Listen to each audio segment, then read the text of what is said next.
I am Seth Dillon. I'm the CEO of the Babylon Bee, the world's most trusted, factually accurate news source.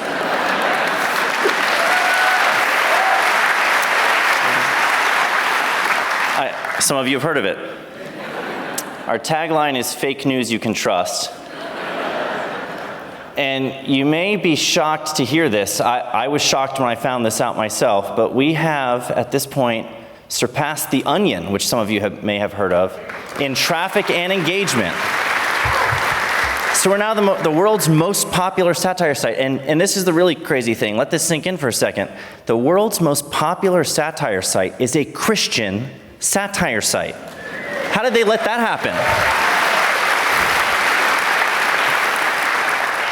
They've actually tried to stop that from happening, and it's happened despite their best efforts.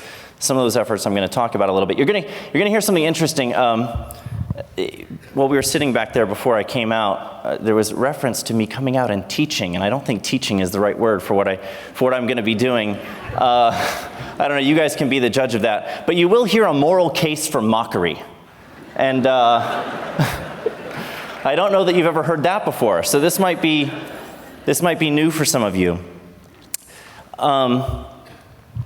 I don't think it will surprise any of you to hear from me right now that we're living in kind of crazy times, unusually crazy times, like actually outrageous times, where absurdity is everywhere. And I like to quote G.K. Chesterton. He's one of my favorite writers and thinkers. And I don't think this was a particularly profound thought, but he had said at one point, in fact, back in 1911, that the world has become too absurd to be satirized. In 1911. Things were a little different in 1911. Can you even imagine what G.K. Chesterton would say if he were alive right now and seeing the kinds of things that we're seeing going on in this world? Truth is under attack. Reason is under attack. Comedy is under attack. And you can't speak up and try to defend any of these things, or they try to suppress your voice and silence you. Freedom of speech is under attack. And I think that is a warning for all of us, especially Christians, who want to be able to voice ourselves speaking the truth boldly in the public square, where that's increasingly becoming more and more difficult.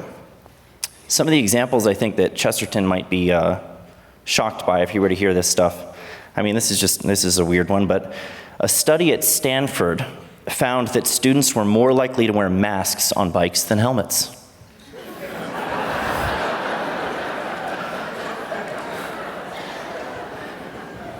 They're riding around on sidewalks and streets where they could fall and hit their heads. Outdoors, by the way, they're distanced. You're on a bike. I mean, you're not too crowded when you're on a bike. They're wearing masks instead of helmets. This is where the smart kids go, right, Stanford?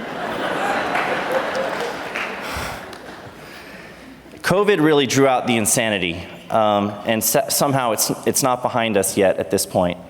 But do you remember there was a time in this country not that long ago when you could go to bars, you could go to casinos, you could go to strip clubs, but you couldn't gather to worship at church because that would be like a super spreader event or something? That actually happened. Do you guys remember that? That wasn't that long ago. That was crazy.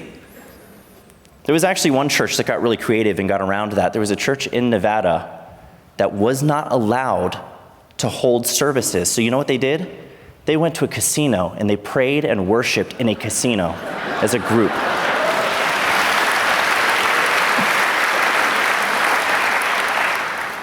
Unbelievable that actually had to happen. It wasn't long ago we were told men weren't allowed to have an opinion on abortion. You know what we're told now? Men can get pregnant. And it's like, it's funny, but is it? You go to healthline.com. Healthline.com, type in the search query, can men get pregnant? You know what healthline.com will tell you? Yes, and in fact, it's probably more common than you realize. Healthline. This is science today. This is truth. Unbelievable. I think one of the most, extreme examples, or ridiculous examples, in my memory, is when we had a Supreme Court nominee posed with the question, would you be able to define what a woman is for us? And she's sitting there, as a woman, by the way, and says, "I'm sorry, I'm not a biologist. I can't answer that question." She declined to answer the question, what is a woman? Do you think Chesterton would have thought that was normal or sane? The world was too absurd to be satirized back then. She couldn't answer that question. Now, I see what look like a lot of women here tonight. I think, or at least some of you were assigned female at birth. The doctor made his best guess, and you just went with it. This is nuts. Men are dominating women's sports. Does anybody have a problem with that?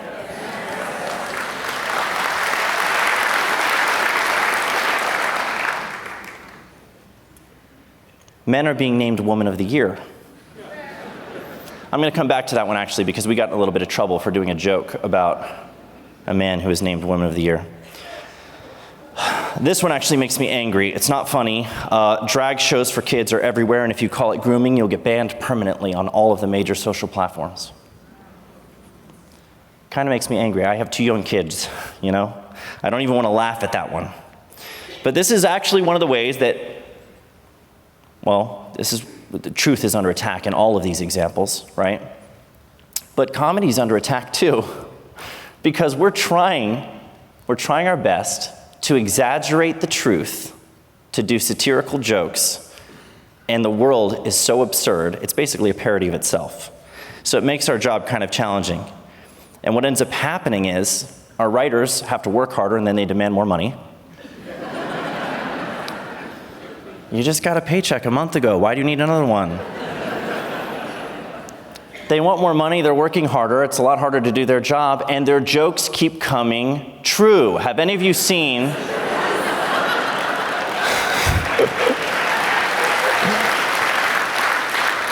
Have any of you seen Babylon Bee fulfilled prophecies before? I want to show you some examples, because it's way better to show than tell. I always love when I have a screen I can throw these up on. Pants sales plummet as everyone working from home. All right, what I'm starting with, this is a Babylon Bee headline, so I'll show you the Babylon Bee headline first, and I'll show you the real headline following it. This is a silly joke, you know, this is a COVID joke. Everybody's working from, you guys have probably done this. You worked remotely. Who needs pants when you're working remotely? Sitting there in his pink boxers. Well, this was March 25th of 2020. Fast forward 1 day later, amid coronavirus, Walmart says it's seeing increased sales of tops, but not bottoms. It was really happening. We were kidding, but apparently, this was actually playing itself out in retail stores. 1 day later, Progressive Church announces new drag queen Bible story hour. Babylon Bee headline.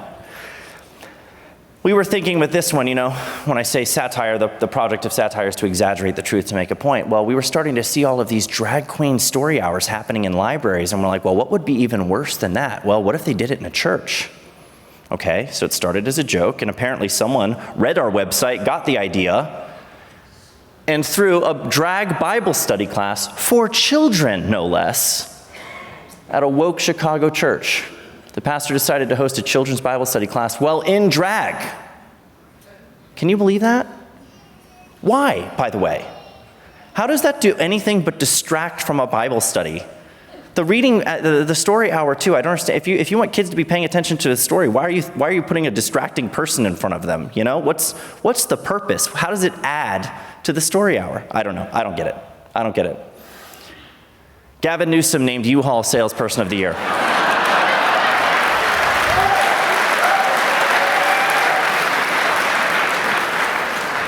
I was just recently in Texas, and they really appreciated this one because so many people are flocking to Texas from California. They're interested in building a wall around the entire state to keep people out.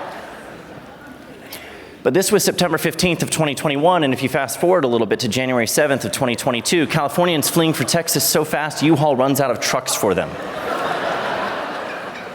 He really was the salesperson of the year for U-Haul. I love this one. To improve public perception, Kamala Harris taking likability lessons from Hillary Clinton.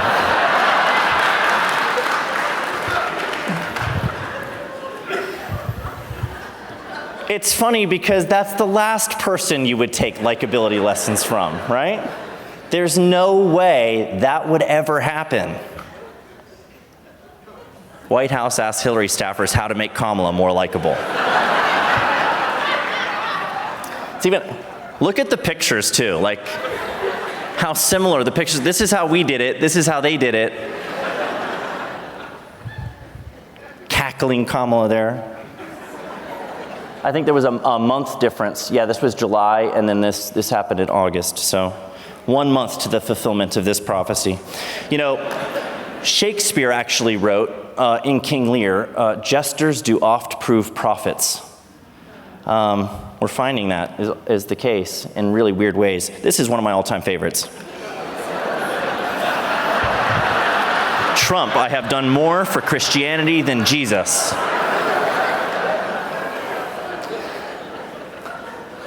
Now, I've shown this slide with members of his family in the room.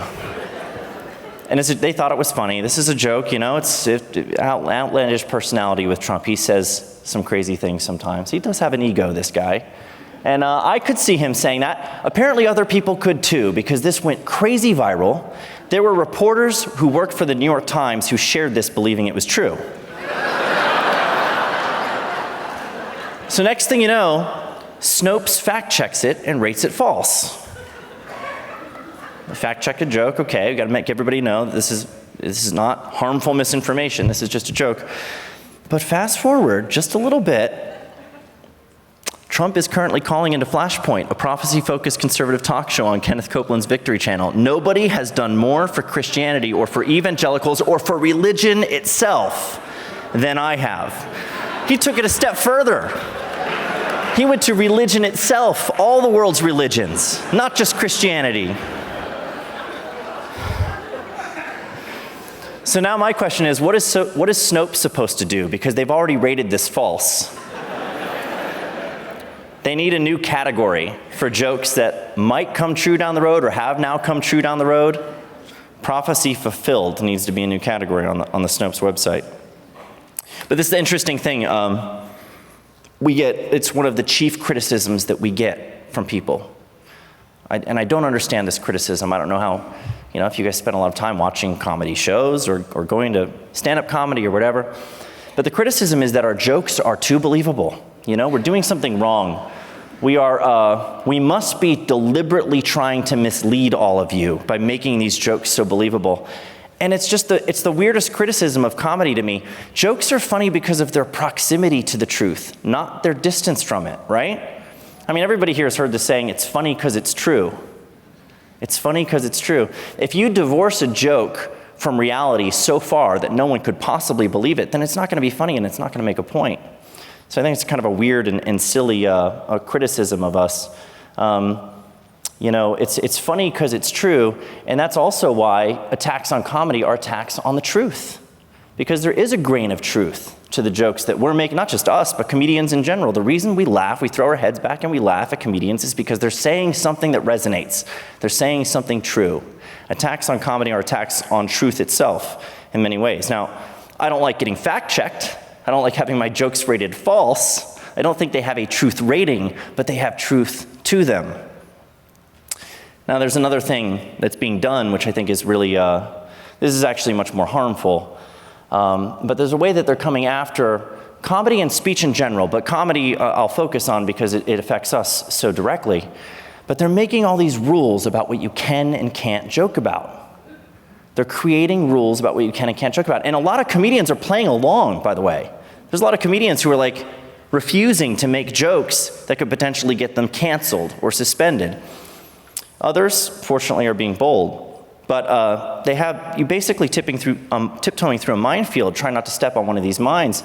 And man, if you do, you're actually putting your life at risk. Do you remember what happened to Chris Rock? He got slapped by Will Smith. He made a joke that wasn't received well. That didn't used to happen. Dave Chappelle's been attacked too on stage. He's making jokes he's not supposed to make. People are offended. His words were violence. So what do? They hit him? The New York Post just recently did a story about how there is a rising wave of criminal assault against comedians in nightclubs. They now need security when they go on stage. I think we have security here right now to watch my back. Never know which one of you crazy people is going to run up here and try to slap me.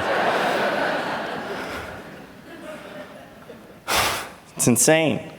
But the thing that's weirdest to me, the rule that's weirdest to me, that I reject, by the way, wholeheartedly, is the idea of punching down.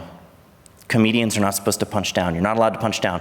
I don't know if you guys are familiar with punching down and what that means. But basically, what they're saying when they say that a comedian can't punch down is they're saying, you're not supposed to joke about people who are beneath you. You're not supposed to joke about people who have less power than you, less privilege than you. If you do that, you're punching down. And it's a really weird situation to be in as a comedian, as a satirist or a humorist, a comedy writer of any kind, to be thinking to yourself, not, is this funny when you're writing a joke, but am I making fun of somebody who sees themselves as being more marginalized or oppressed than me and is going to be offended by it? Are they going to think I'm punching down at them? And just think about it for a moment, like, imagine how condescending it is to think to yourself, you know what? I shouldn't joke about those people. They're beneath me. That kind of puts it in perspective, right? Could you imagine sitting there and thinking to yourself, I shouldn't joke about those people, they're beneath me. I have more, I'm better than them, they're down here, I'm up here. If we are all created equally in God's image, then shouldn't we be able to joke about each other indiscriminately? Right? Isn't that the way of treating each other equally?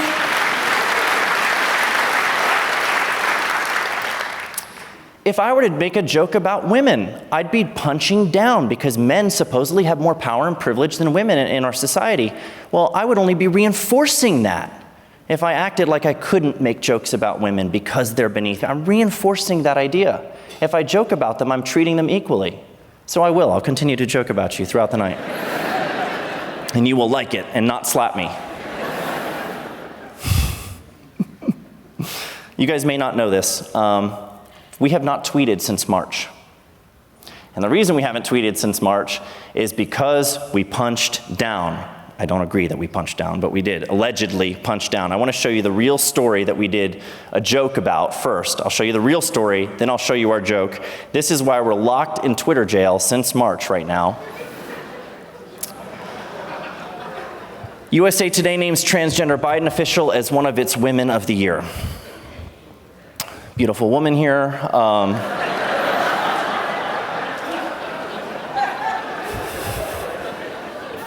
Stunning.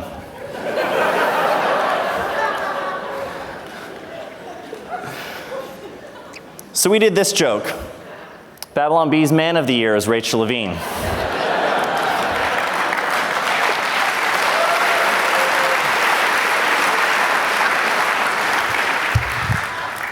Now, if you go to a dictionary, for now, the dictionary is changing rapidly. I suggest you buy a hard, bound, printed copy of the dictionary and save it, preferably one from several years ago. A man is an adult human male. That's what a man is. So, Rachel Levine, Man of the Year. This is a male person. I don't see any problem with that. Well, Twitter sees a problem with that. This is misgendering. This is hateful conduct. This is a marginalized and oppressed person, and we're punching down on them. So what does Twitter do? They say, look, you violated our hateful conduct policy. You need to delete this tweet, or your account will remain locked. And when you look at the delete button, right over the delete button is this bright red font, and it says, by deleting this tweet, you acknowledge that you engaged in hateful conduct. I did not click the button.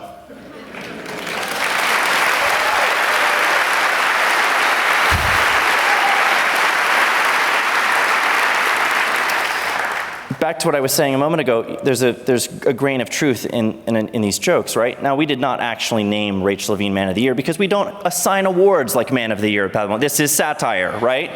But there's truth here. This is a man that we're talking about. This is a male person. A man is an adult male human. There's truth to this joke. We're pushing back on a lie that they're trying to require everybody to affirm. So there's truth here. And they want us to acknowledge that we engage in hateful conduct. You know what? I don't think the truth is hate speech. The truth is not hate speech.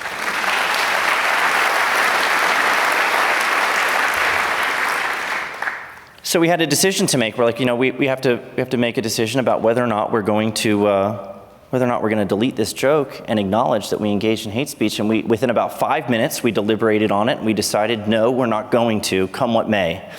And that's interesting. It is rather costly for us because we have 1.5 million followers on Twitter. That's a large audience.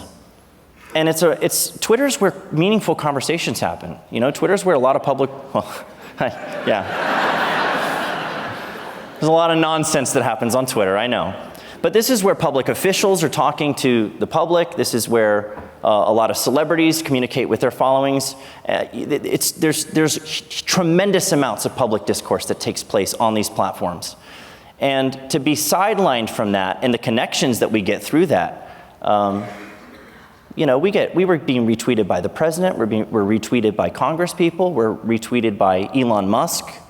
We're reaching these people, and now we can't. And there's a cost to that, beyond just the traffic that it drives to the website. I can't even put a dollar amount on the cost to that. But we don't want to delete the joke because if somebody doesn't stand up and say, hey, look, we're not going on, you're trying to get me to say that 2 and 2 make 5, 2 and 2 make 4, and I refuse to go along with that. Why are we one of the only ones doing that? Why aren't there millions of people doing that? I think that's an important question that we all need to be willing to ask ourselves. So, Elon Musk finds out about this. You guys may have heard of him. He's a entrepreneur and CEO, pretty influential guy, very interesting guy. We interviewed him in December on our podcast. And so, he's been following us and interacting with our stuff for some time, but he found out that we were suspended on Twitter, and he wanted to confirm that that was actually the case. And he had a conversation with us about it, and he's like, man, you know what? I might have to buy Twitter.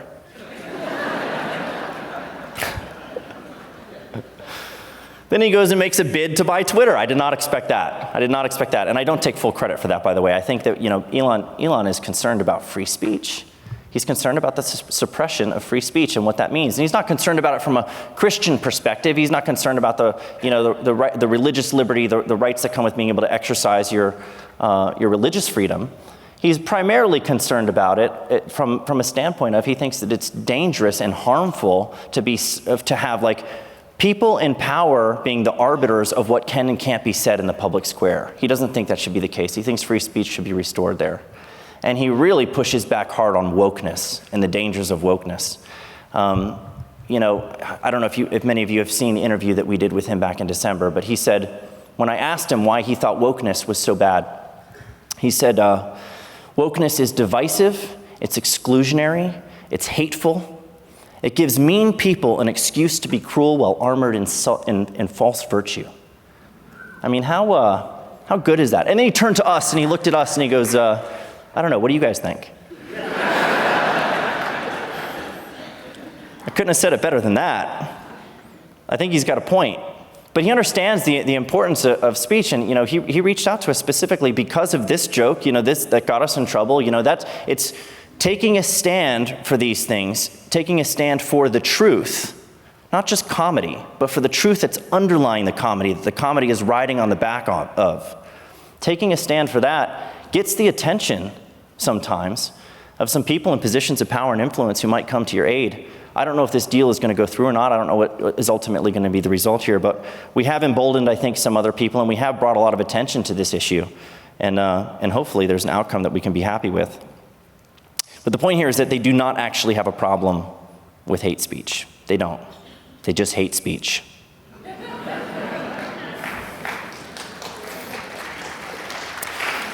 All of this is crafty ways of engaging in speech suppression. They're creating rules to protect their sacred cows and shut down criticism of what they believe, what their agenda is. And I think the really crucial point to make when we're talking about this whole situation with, punching down and joking about the marginalized and the oppressed, I think maybe some Christians will hear that and think that that, well, is it the Christian thing to do to make fun of people who are marginalized and oppressed? I don't think Rachel Levine is marginalized and oppressed. This is a white male, high-ranking government official that has everyone backing them up, from the media, education institutions, the most powerful people in politics, the biggest corporations. We are not punching down when we make jokes that poke holes in the popular progressive narrative. I think we're punching back. And honestly, it's punching up.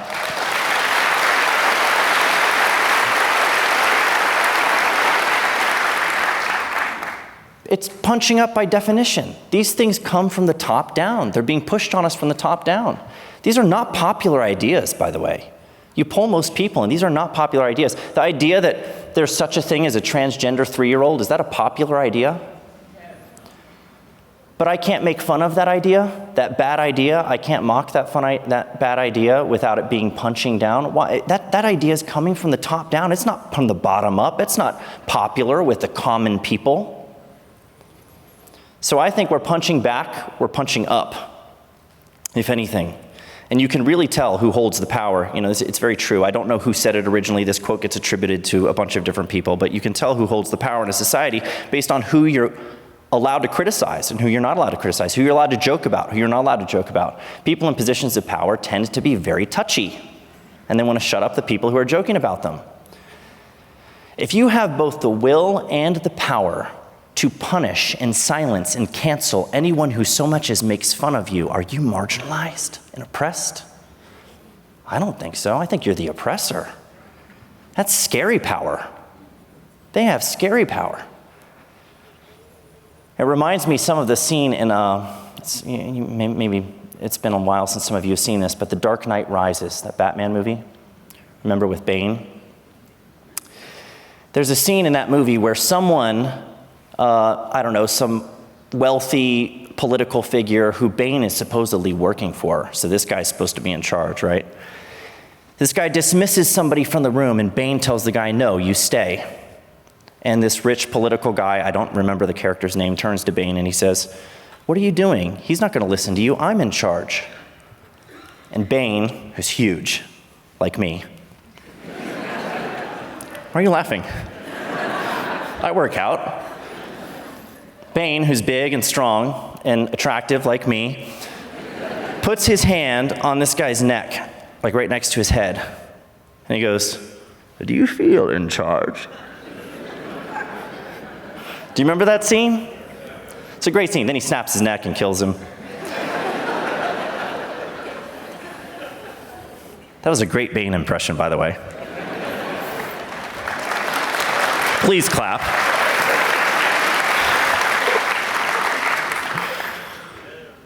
I do not feel in charge when the slightest slip up, stepping on a little minefield, in this minefield, stepping on one of these mines, upsets somebody who has the power to shut me up permanently in the public square. I do not feel in charge. That's the point of that little illustration.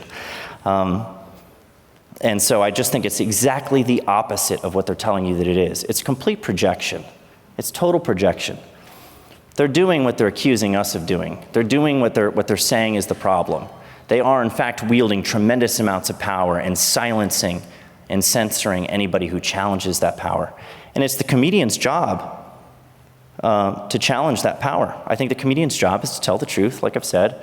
The comedian's job is to poke holes in the popular narrative. Have you guys noticed how comedy isn't funny anymore? So many of you watch late night comedy? I don't anymore. But if you watch the late night comics, have you noticed they're going for like the applause of affirmation from their audience? They're preaching. They're not going for the laughter of amusement anymore. It's a weird thing. They're propping up the popular narratives and getting everybody to clap for them when they should be, like the court jester, making fun of the king, holding him accountable, mocking the ideas that deserve to be mocked. They're not doing that. And I think they're doing everybody a disservice. Because if you think about it, and I want to try to say this the right way, I tweeted it earlier, and I got to remember exactly how I put it. The absurd has become sacred only because it hasn't been mocked sufficiently. The absurd has become sacred only because it hasn't been mocked sufficiently. I think that's true. I think comedians bear a lot of the guilt for young people thinking that these crazy ideas that are coming from the top down are acceptable. Why do we think they're acceptable? Why do we take them seriously? Why haven't we mocked them to the sidelines? That should have happened. I think we had a moral obligation to make that happen. And we've been trying to do that, but we're being silenced in the process, which is pretty scary. I want to show you a few more examples. Sorry, that got very serious for a little bit, but you did get a great Bane impression out of it. I want to show you some examples of one of the other ways that they're attacking comedy with fact-checking. And I have some really interesting and funny examples of this. So I'll show you a few more of these. But this is the first one. This is what started it all off.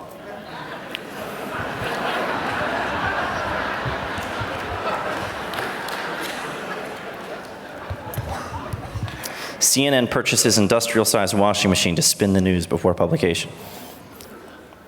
That is so dumb. That is stupid. It's not even that funny. It's just dumb. A big CNN logo on a washing machine.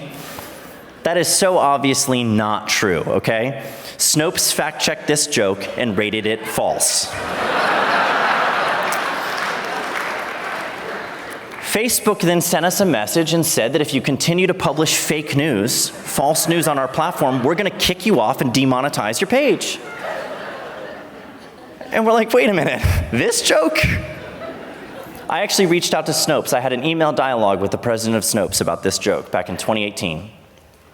And I said, what is your criteria for deciding which jokes you're going to fact check? Because I think this is absolutely insane that you guys fact check this. We realize we got dinged on Facebook for this, and they want to kick us off because we're spreading fake news. Like, why are you guys fact checking our jokes? And he said, well, we only fact check jokes that cross a certain threshold where enough people have asked us, is this true?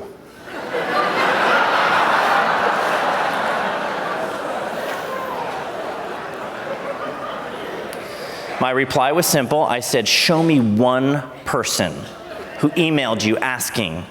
That's not a troll, by the way, not somebody that you planted. Show me one legitimate email from somebody who wrote to you and said, is this joke true? He stopped replying to me. I never heard from him again. Isn't that crazy? CNN praises Taliban for wearing masks during attack.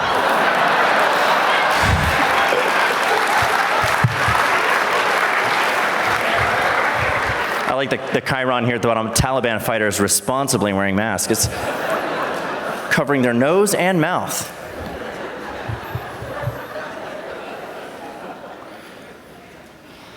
Now, this goes back to what we said a moment ago about how our jokes are too believable, right? We make them too believable. Why is this believable? Is it the fault of the satirist that this is believable, or is it the fault of CNN and their track record that people might believe this is true? I think it's an indictment of CNN. Not the satirist who wrote it. I didn't write this one, I wish I did. But this got fact-checked and rated false. Ocasio-Cortez appears on The Price is Right, guesses everything is free.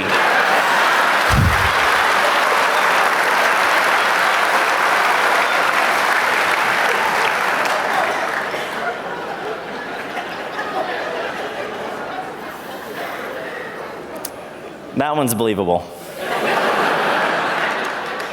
I get it. You know, it's actually a pretty good Photoshop, too. If you kind of study this one, like, the reflection on her name tag, like, you really think she's there, right? Once again, the dopes at Snopes got this one, rated it false. She did not actually go on The Price is Right and guess that everything is free. But she might have. Ninth Circuit Court overturns death of Ruth Bader Ginsburg.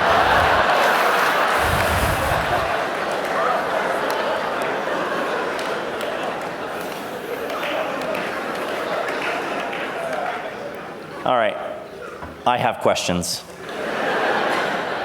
How do you overturn somebody's death? Now, I know God raised Jesus from the dead, but I don't think the Ninth Circuit Court has that power. National Review did a piece on this fact check, because USA Today is the one that fact checked this one. USA Today fact checked this joke, And if I was fact-checking a joke like this, do you know how lengthy it would be? How detailed it would be? I would say, if it was my job, if I had the terrible job of fact-checking jokes, I would write a single sentence. I would say, this joke originated from the Babylon Bee. It's satire. That's what I would say. They cited 15 sources. They called the Ninth Circuit Court. They checked the Ninth Circuit Court's website. 15 sources. And their lengthy refutation of this joke. National Review did a piece on this and said it was the stupidest fact check in history. The really crazy thing about this one is if you scroll to the bottom of the page underneath the fact check, if you can get to the end of the works cited, it says in italicized font, this fact check was paid for by grants from Facebook. So Facebook is paying USA Today to give our jokes a truth rating so that then they can come back to us and say, you keep spreading false information on our websites, and we're going to limit your reach on our platform and deplatform if you keep doing it. Isn't that crazy and circular and stupid and dumb and harmful? And what other words can we come up with for that? It's ridiculous. Evil's a good one. I think it's evil. I mean, there's no reason to be fact-checking these jokes in the first place. Nobody thought that the Ninth Circuit Court had overturned Ruth Bader Ginsburg. Nobody even understands what that means. But it was an excuse to rate one of our jokes false, which gives them an excuse to limit our reach, which gives them the power of having fewer people exposed to mockery of their ideas. Interesting, isn't it? If that's the word you want to use. But the media has come after us too. Brian Stelter called us a hoax satire site. What does that mean? So we're not really satire? Does that mean it's real news? The New York Times said that we were misinformation under the guise, let me get it right. They said we were a far-right misinformation site that sometimes traffics in misinformation under the guise of satire. That's an exact quote. That's what the New York Times said about us. So we threatened to sue them. We did. It's, we like to the extent that we can, we like to try to, I always leave a slide up there, but thankfully they took care of that for me. To the extent that we can, we like to stay in character and joke about these things. We like the levity, so we want to be sarcastic and funny and witty with this stuff and joke about it. But in certain cases, calling us a far-right misinformation site that's trafficking in misinformation while pretending to be satirists, do you know what that's going to result in? If that's in the New York Times, then it's going to be on our Wikipedia page. Once it's on our Wikipedia page, it's what everybody's going to look at. Next thing you know, we're going to be on hate watch lists. We're not going to be able to do payment processing. We're not going to be able to have web hosting. We're going to be a dangerous far-right misinformation site. Nobody's going to want to do business with us. We have to take that seriously. It sucks, but we have to take that seriously. So, we threatened to sue them, and they retracted it. Who would have thought? 5 days later, New York Times.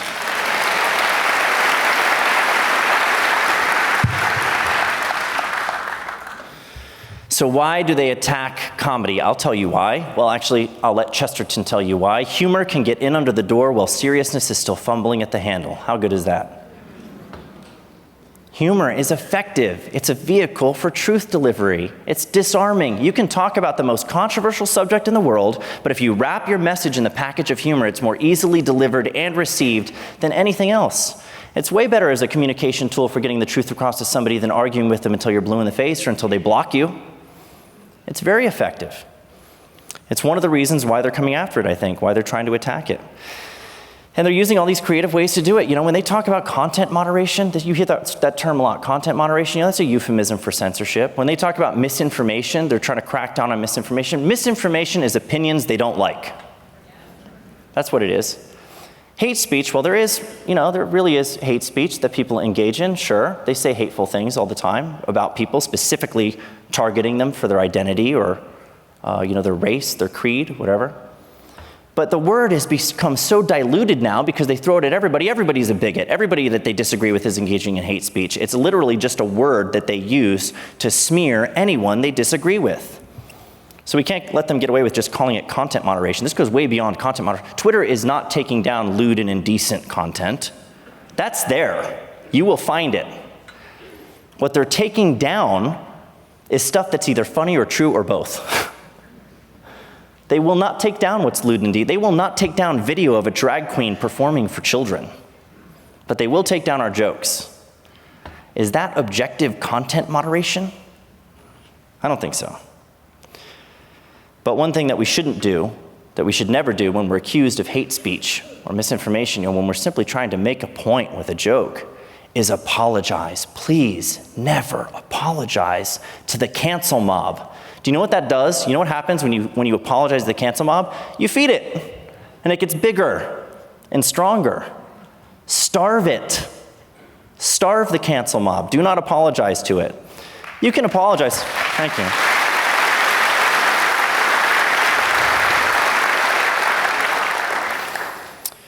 You can apologize if you've offended somebody that you know and love, that you have an interpersonal relationship with, and they come to you and they say, hey, look, what you said hurt me. You know, there's some humility to be had there to say, well, even if I stand by what I said, I'm sorry that I made you feel that way. Apologies make sense in that context. But in the context of people that you've never met, that you didn't actually hurt, that are far away, that don't actually engage with your business, your products, your services, who are just enraged because they want to use fake outrage as a tool to bludgeon you into silence, do not apologize to them, please, I beg you.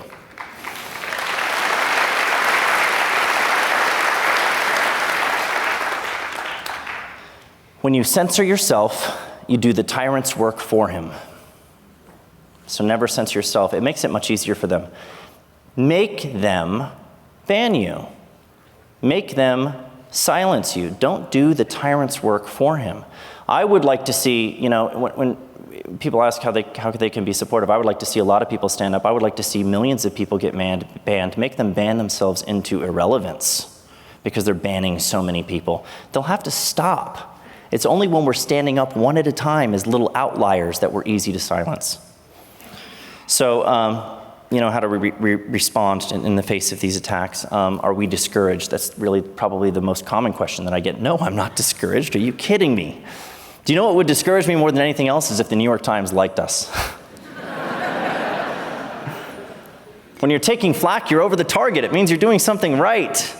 Don't be discouraged when they're attacking you. Speak the truth boldly, and when the attacks come, wear it like a badge of honor because it means you're being effective. So the other thing I would say too is there's this, I think, a pressure on us to be, you know, really loving and tolerant and affirming, especially as Christians. And speaking the truth, I think, is more loving than affirming a lie.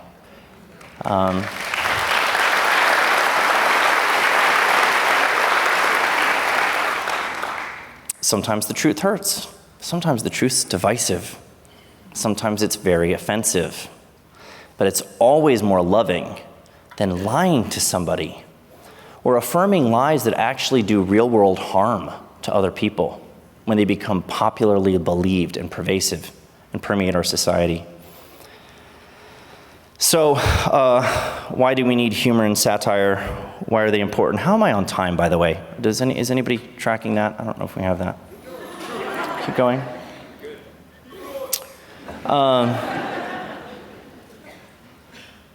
Why do we need humor and satire? What is the moral case for mockery? I'm going to throw a C.S. Lewis quote at you. Has any of you ever heard of C.S. Lewis? He's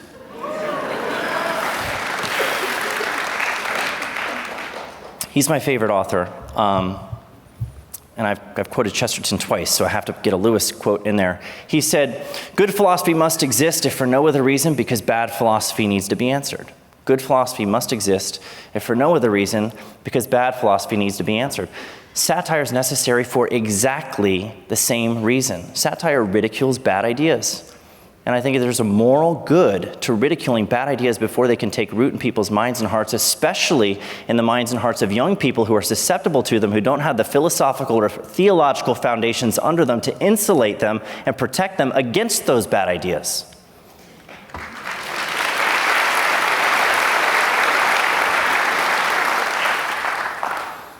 We also need humor and satire because it holds us accountable. I think it's healthy to take our own things and throw them up on the wall with a projector and see if we're okay with them. Introspection, examine ourselves. That's a healthy thing. Taking ourselves less seriously. Do you know how much healthier it would be if we weren't all upset that the wrong pronouns were used? Is that a healthy place to be in? And by the way, how oppressed are you if that's your worry in life? Come on. There's real oppression out there that these people have not known. But we do need levity. We need to take ourselves less seriously. I think that's vitally important. We all take ourselves way too seriously. The church included, by the way. The church needs laughter. And I think it's good to be leading with levity. And getting, why would we take ourselves so seriously? Why are we so important? And who thinks we're right all the time? You know, we're all passengers on the proverbial ship of fools from time to time, aren't we? We're all hypocritical at times. We all deserve a little bit of fun to be poked at us from time to time. Maybe not me, but that guy. I love the description. There's a book called God Mocks, and it details, it goes through some of the history of satire in religion, in the church, and in the Bible. And the author in the introduction, or the first chapter, I don't remember which, don't hold me to it, but he said something to the effect of, satire cuts. It does cut, it stings. But it wounds for the purpose of healing, the way that a scalpel does, okay? Satire cuts like a scalpel, not a knife. You're not stabbing somebody. You're cutting them for the purpose of healing. You're trying to cut out something bad. You're trying to expose something bad and deal with it, draw it to somebody's attention. I think that's a good thing. I think that's a morally good thing. Satire ridicules bad ideas. If I could sum up our mission statement, that would be our mission statement. It's to ridicule bad ideas. And I think also, by the way, what we're dealing with when I mention the attack on truth, the attack on reason, so much of what we're seeing today can be described as an example of people who have given up on rationality on purpose. They're not just, they're not crazy. They are deliberately choosing to say that 2 and 2 make 5 instead of 2 and 2 make 4. It's a choice. They're doing it on purpose. And when someone's abandoned rationality on purpose, I think the only response, you certainly can't reason with them. What reason are you going to appeal to in a person that has given up on rationality on purpose? But you can ridicule their bad ideas. You can subject them to mockery, and then other people will see just how crazy and ridiculous it is, and fewer people will take it seriously. And it won't end up affecting our kids. I think that makes sense. We've found ourselves somehow, I don't know how, we are a comedy site. We make jokes on the internet. We have found ourselves caught up in a battle for the preservation of freedom and the restoration of sanity. I don't know how that happened. I don't know how it happened, honestly. But here we are, and we're taking a stand for the truth. And I think the truth is of vital importance, and I think it's communicated through humor better than anything else. And I love this quote by Harold Clurman. Write this one down. Make them laugh, and while their mouths are open, pour truth in. Thank you.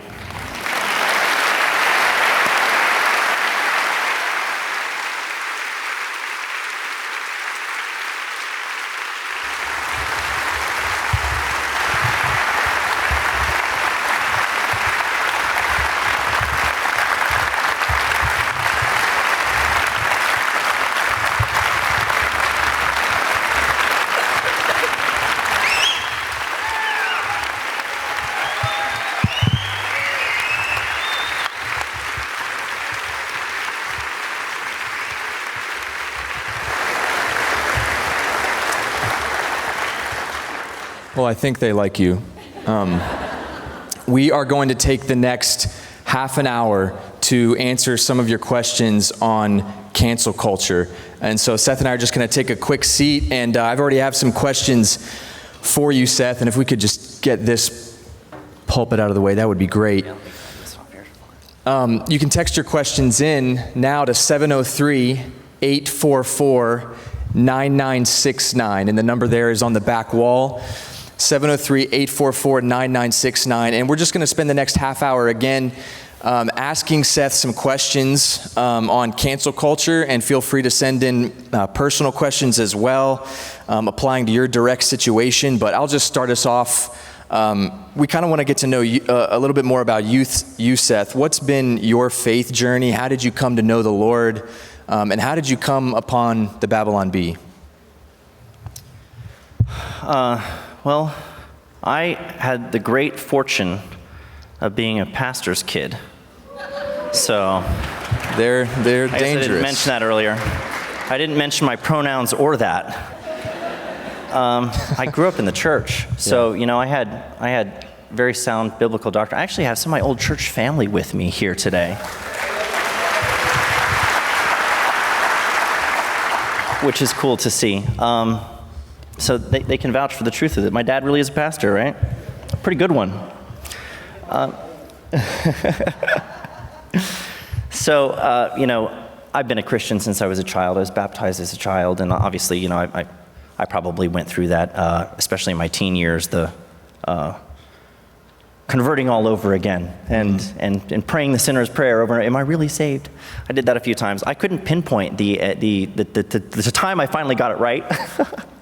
But I've been saved since I was a young man, and I went to a Christian university, Palm Beach Atlantic University, from 2000 to 2004. I struck out on my own as an entrepreneur in around 2012, working with my brother as my business partner, and we were building and selling businesses, and the B just came across my radar as something that was really fun and funny and potentially extremely impactful. Yeah. And I approached it initially as an investment opportunity. I approached the guy who had started. His name is Adam Ford.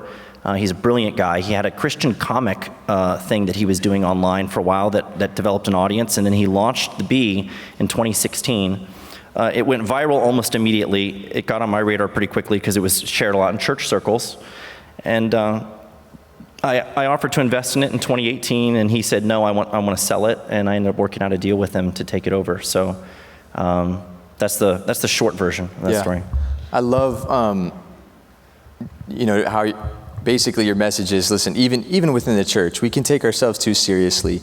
Let's make fun of ourselves. I've actually got two of my favorite ones, if we could throw those up on the screens here. The first one, the Holy Spirit is unable to move through congregation as fog machine breaks.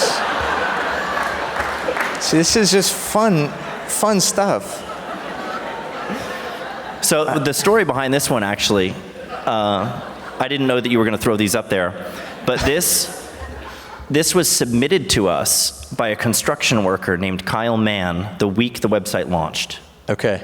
And Kyle's on your team now. Kyle's now our editor-in-chief. Yeah. So he's good. I like, if we could throw up the second one, this is one of my favorites, Seth, because I want you to actually rate our pulpit. So, it's gone. There is no pulpit. So I don't know, I think ours is made of like a metal or something. Would that be like okay theology? We haven't assigned a rating to that one yet. I don't know. It'd probably fall somewhere in the middle. Okay, good. Yeah, I love I love just the lightheartedness of being able just to kind of poke fun at ourselves and the silly things we do from time to time within the church. Here's a question that's been coming in. I think it's a really great question. Seth, is there such a thing as crossing the line in satire and comedy? How does your team maintain that balance? Is there a line that you are not willing to cross? Talk a little bit more about how you maintain that balance. Can you cross that line? We don't typically have, for example, topics that we won't touch, that are untouchable topics. I think really when we talk about crossing a line, it would normally have to do with the timing of when you make a joke in relation to an event that it relates to, or the approach of the joke, whether it's, when I mention our mission statement, to ridicule bad ideas, notice I said ideas, not people. The point is to attack the harmful, irrational, nonsensical, sometimes flat-out evil things that are being promoted in our culture today. Right. The people advancing them, sometimes they are bad people, but the point is to attack the ideas, not the people.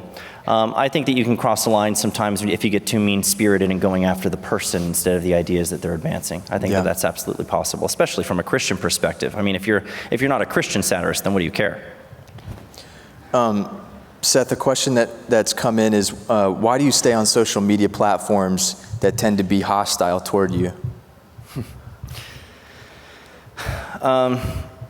We get that question a lot. Why are you on Facebook if Facebook hates you? Why are you on Twitter if Twitter hates you so much? Why are you on YouTube? Well, I think the short version of my answer to this question would be these platforms are, in fact, the town square. They are the modern public square. And the alternatives and there are alternatives that exist. There's plenty of alternatives, but they're alternatives in function only. They're not alternatives in the sense that the vast majority of public discourse is happening on those platforms. In fact, you won't find anybody left of center politically, for example, on a platform that's dedicated to free speech, because like I said earlier, they don't have a problem with hate speech, they just hate speech. Yeah. They don't want to be on a platform with people who disagree with them. They consider any opinions that they disagree with politically to be misinformation or hate speech. They're not going to join a platform that celebrates hosting that speech.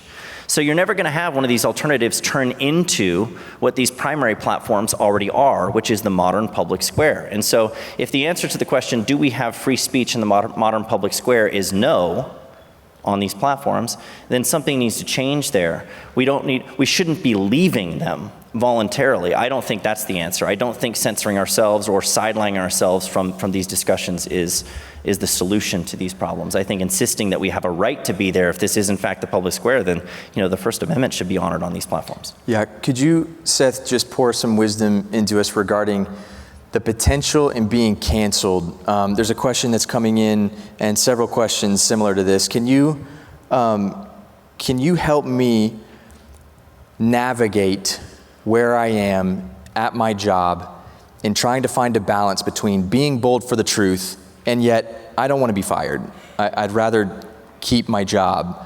But what would you say to us? I mean, within the workplace, it first was we just want to be accepted, to then embraced, now celebrated. And if you don't celebrate this ideology, then you run the risk of being canceled. So what would you say to someone who's at work, maybe where more of those ideologies are espoused and celebrated? We want to keep our job because of the financial income, obviously. Is this like a personal question from personal experience? Are you worried about speaking out here? A little, Seth. Yes. Okay, I'll just come clean. All right, my dad is a scary man. Look, this is a great question, because it's not an easy one to answer. I think a lot of people are concerned about getting deplatformed, which is much less important than losing your job, right? Like losing your Twitter account is one, but a lot of people are. Like people are concerned at a much simpler level than that. They just don't want to be banned on Facebook or Twitter or YouTube. Yeah. And to that I say, look, there are people in the past who were willing to lay down their lives for freedom, and we're not willing to get banned on Twitter? Like, really? I think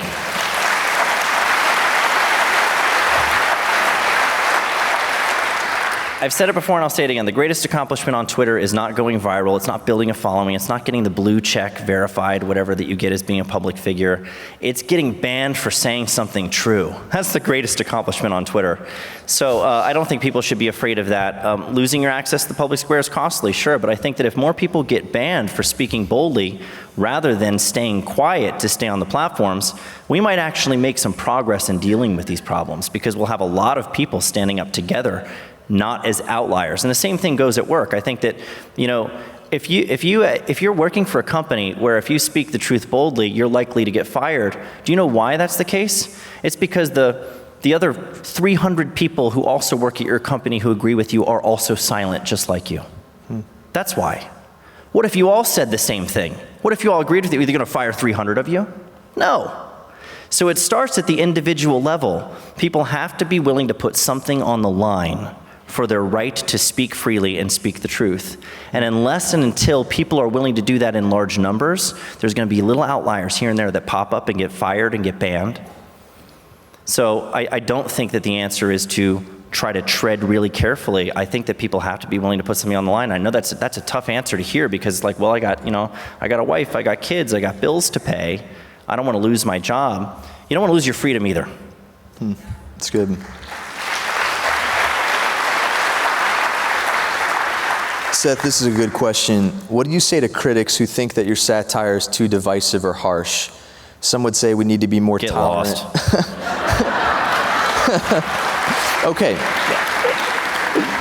No, I mean, even honestly, do you get a lot of that within the church, within Christians? You get The church even commenting on, hey, that was over the line, that was too divisive, too harsh. What's usually typically your response?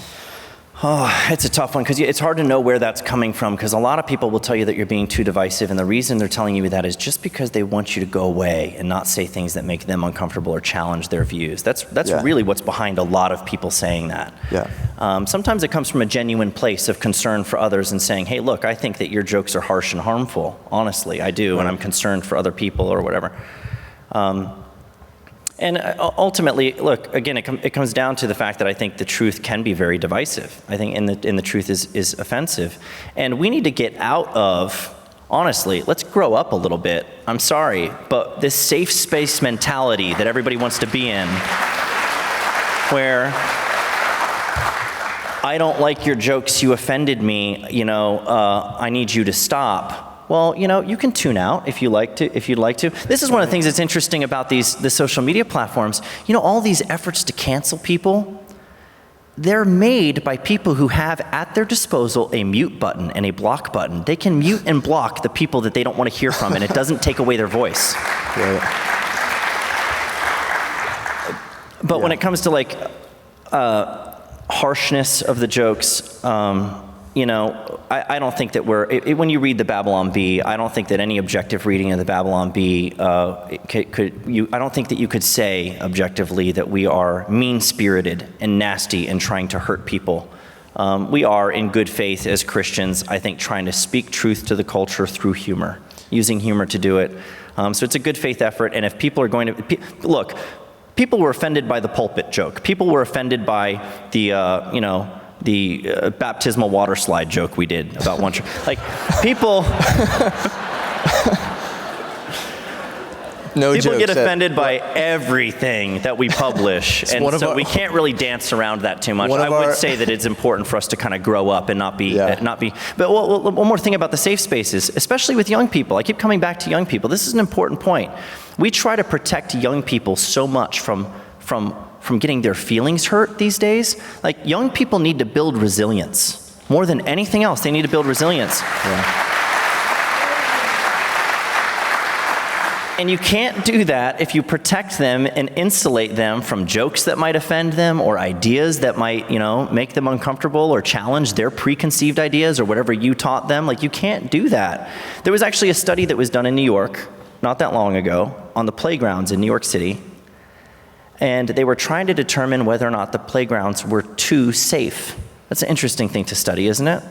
They changed these playgrounds. They retrofitted they revised all the playgrounds so that there was really cushy, soft ground and no heights that you could fall from. You know what they found in this study? They found that the playgrounds were in fact too safe because they didn't put kids at any risk at all for injury. And the kids weren't learning that they could get hurt by falling from high height. So next thing you know, kids climb up a tree over a sidewalk, falls, breaks his arm, and he's shocked that it hurt.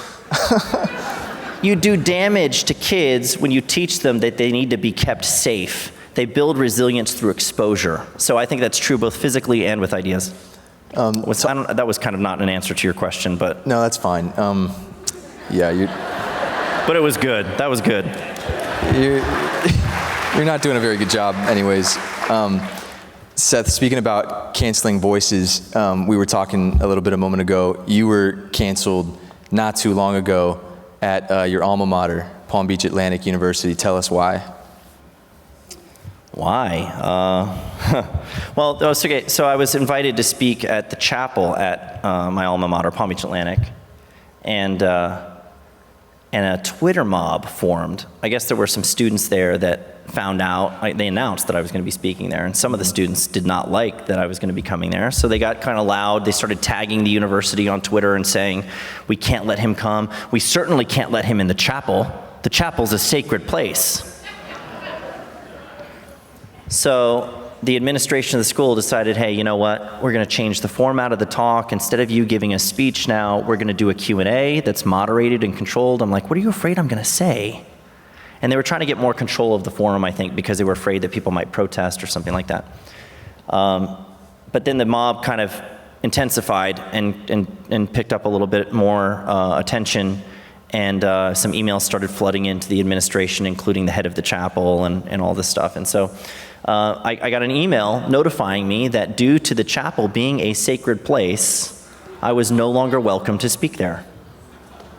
So I thought that was pretty wild. I made a lot of noise about that. Yeah. I don't think it worked out very well for them. That backfired on them because they got some negative attention in the media about it. But I think they deserved it.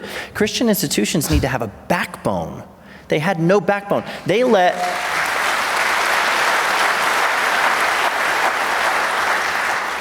a bunch of whiny kids on Twitter dictate what they were going to do. They had made a decision to invite me. They wanted me there. They had no problem with my views. But a bunch of whiny kids on Twitter tagged them, and all of a sudden, like, I asked the president to her face, because she invited me to a meeting to discuss this afterwards. I asked her to her face, I said, why are you caving to the cancel mob? Like, why are you letting them drive you? Who's the president of this school?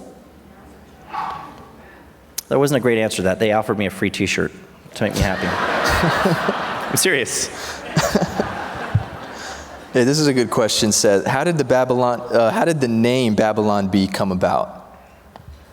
That is a good question. Well, it sounds cool, but kind of. Initially, when Adam was trying to come up with an idea for the site, he was toying around with things like terrible names, like the Christian Gazette or something. It was like it would have never been shared if it was the Christian Gazette. The Babylon Bee is basically, the idea is that in this modern day culture and climate, Christians, especially Christians with conservative traditional values and biblical values, are somewhat ostracized, relegated to the corners. It's almost like we're in exile. And so Babylon Bee, when we're publishing these articles, the idea is that we're publishing them from a place of exile in our modern culture, so they're dispatches from exile. I think that's really kind of the gist of it. Yeah, I think, Seth, you've touched on this, and I just want to come back to it. Someone asks, does mockery contradict the idea of speaking the truth in love? And how do you separate those two? I think it depends on how you do it, but no, I don't think it necessarily contradicts it. I think mockery is an effective way of speaking the truth, and it's loving if it's effective. And I want to make sure everyone understands what I mean by that. If the point is to correct a wrong, and then, like I said, satire being used is more of like a scalpel than a knife. It does sting, but with a healing purpose. Right. Then I think what you're doing it in love, and you're just taking an approach that you think will be more effective than telling somebody how stupid they are in a serious, heated argument. So I don't know. I disagree with that, and I think that there's plenty of examples of mockery and exaggeration throughout Scripture. Jesus himself, I think, engaged in it. In a lot of cases, there's righteous anger, and I think there's moral mockery. So I don't think that you can just write it off as being unloving, especially if the purpose of it is to deal with things in a unique and very effective way. Like I said, satire ridicules bad ideas, and good philosophy or satire must exist, if for no other reason, because bad philosophy, bad ideas must be addressed. Yeah. Just 5 more minutes of your time, Seth, and then we'll dismiss you all to some refreshments in the cafe. You mentioned you had an interview with Elon Musk. How did that even come about? What was it like just talking with Elon on a casual level? And what do you perceive after your conversation with him?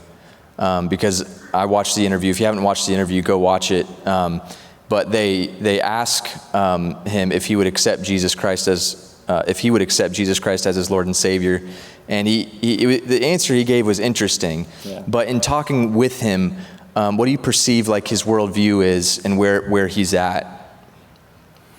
Well, okay, so that was a two-parter, right? Yes. Because the first thing is how did the Elon connection happen? So we had a unique ability to direct message Elon Musk because he followed us on Twitter. So he followed like 100, well, I'm not going to say like 100, I know exactly. He followed 114 accounts on Twitter, and we were one of them. Mm-hmm. So we could message him, and we never did. We had the option to, but we never did. And while I was on vacation with my family, one of our assistant producers, for some reason, without asking me first or anybody else, sends a canned message that we send out to just whoever, inviting him to come on our podcast. And it was like this, dear Mr. Musk, we are the Babylon Bee. You may have heard of us from, it was just this dumb, lengthy, we're located in Southern California and blah, blah, blah. Would you please be willing to come on our podcast? And the only thing he responded, we do have an office in California. I'm based in South Florida. But his only response was to say, what in the world are you doing in California? That's crazy.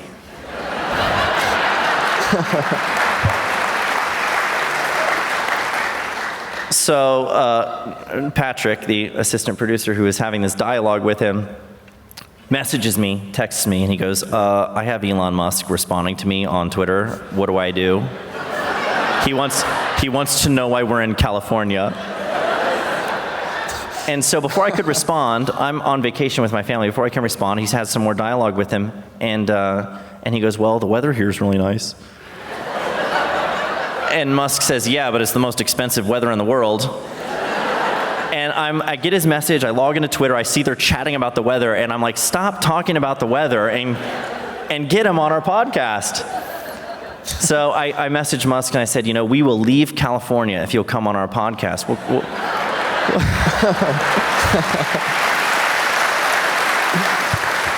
And he said, deal, I'm free this weekend in Austin. And by the way, this was Friday. And he said, I'm free this weekend in Austin. Come to me and we'll do it. And I, at the time, was in Orlando. My team was in California.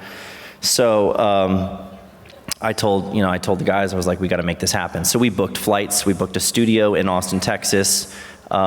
We didn't have any firm confirmation from him that he was definitely going to come, but we showed up and we messaged him. We said we were there. We gave him the address, and an hour before he was supposed to be there, his whole security team showed up and swept the place and checked it out, and it happened. So very fortunate. So yeah. He just happens to be a fan. He's liked our satire for a long time. But in that conversation with Musk, it was interesting because I think we asked him some things. We got some answers from him that I don't think many other people have gotten, and asked some questions that he doesn't normally hear. His answers on wokeness, I think, were very insightful. Mm-hmm. His philosophy, I don't know exactly what his moral philosophy is or anything like that, or if he's even religious at all, but he's not an atheist. He seems to believe that there is a God. He would say Spinoza's God, like Einstein would have said, that there's a God that set things in motion, his hands off, you can't have a relationship with him. But there is a higher intelligence that he would say. And his thoughts about Jesus, his opinion about Jesus is that he's a good moral teacher. And we weren't trying to have like a debate with him in this interview. Right. I would have liked to. I told Frank Turek. You guys heard from Turek recently. Yeah. I went on his show after the interview with Musk because he wanted to ask me some of these questions about Musk, and I said, I would have loved to have gotten more time with him to unpack that a little bit and talk about, how could Jesus, with his radical self-understanding as being God, be a good moral teacher? If he is not in fact God, then he's crazy or he's lying. Right? Mm-hmm. So he's got to be God, or else he's crazy or he's lying. He can't be a good moral teacher, as Lewis said. He hasn't left that open to us.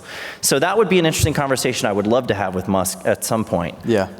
Specifically challenging him on his views of Jesus in particular, but he seems very open and genuine in his search for understanding of the universe and truth. So he's the kind of guy he's not the kind of guy that's like one of these militant atheists that's just going to shut down everything that you say and say, no, your beliefs are stupid. He'll hear you out. He'll say, why do you think Christianity is true? And he'll listen to you. Yeah.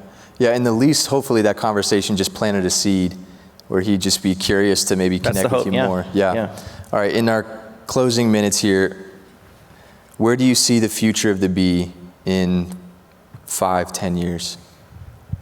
Elon Musk buys it for $250 million. I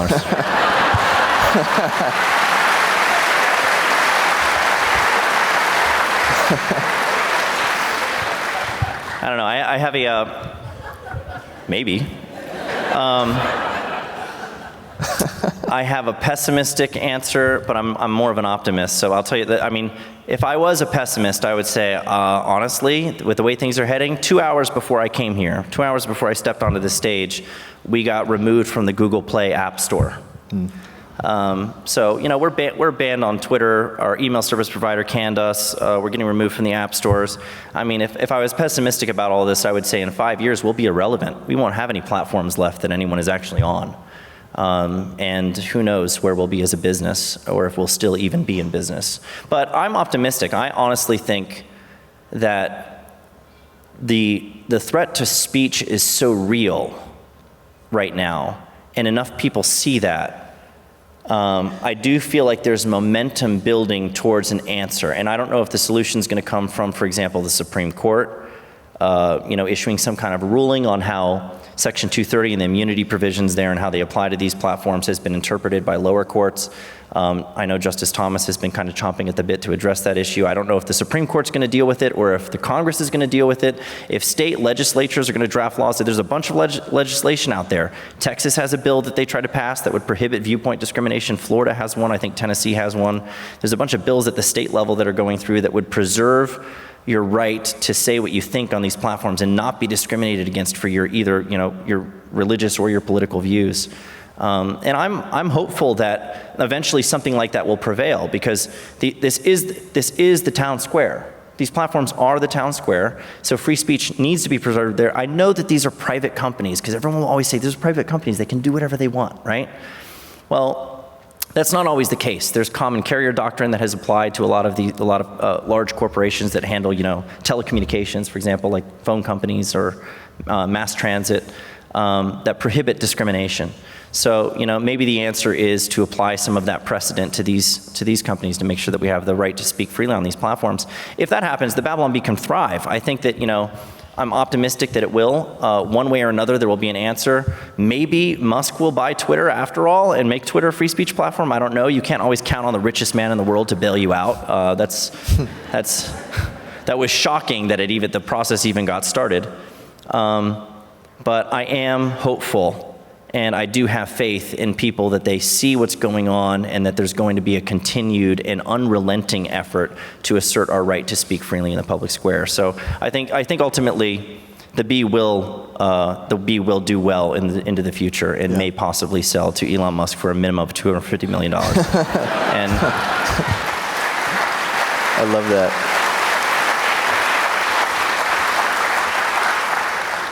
Seth, last two questions. Maybe last two of the last 10 that I'll ask. What's the best way to support the Bee, and how can people continue to follow your content personally, your accounts, if they still exist, and the Babylon Bee? How can people follow that content? Well, there's a few things that you can do to support us. I mean, one way to kind of stay connected with us so that we actually, one of the problems with these social networks is you don't own your audience, right? Twitter, we have access to 1.5 million people if Twitter allows us to access those people. We have a similar size audience on Facebook, and we barely reach any of them. We're throttled like crazy on Facebook. We used to go viral there. We used to have individual articles get shared 8 million times. We did an article about how a motorcyclist identified as a bicyclist and set a world record, and that was shared 8 million times. That's speaking the truth in love, by the way. And so we're restricted in our reach there. You can, if you get on our email list, for example, we have your information. Like, we can reach, even if our email service provider drops us, we can go to another one. Like, we can find a way to get in touch with you if we actually own our audience. So data is very important. Owning your audience is important. So for us to stay in touch with us and to be able to continue to get our content, it's important that you be like on our email list, for example. But we do have a subscription platform. People can sign up for the subscription platform and provide us with financial support. We do give you benefits for it. There's reasons to subscribe beyond that, but I think it's a great reason to subscribe to the Bee is because we are on the front lines of this battle for the preservation of freedom and the restoration of sanity. We are doing what seemingly almost no one else is willing to do, and we're entertaining you in the process. So I think that's worth subscribing to. But the best way is not to subscribe. I like your money, it's nice. But I think that the best way to support us is to speak the truth boldly and not censor yourself, because when we do that, we give the tyrants more power than they should have. And I think that if we're an ally, like we had when we got banned on Twitter, there were other people that got banned too that also got stuck in Twitter jail. Tucker Carlson retweeted us, and he got stuck in Twitter jail. Charlie Kirk, there were a few others. You know, if the more people band together and are willing to not make the rest of us outliers by being quiet and holding it all in so that they stay safe. Be willing to take that risk. Go out there and speak the truth boldly. The more of you that do that, the better off we will be in the long run, because I think it'll be better for free speech in general. Seth, thank you for joining us. We've just so appreciated your time. Seth, Dillon, everybody.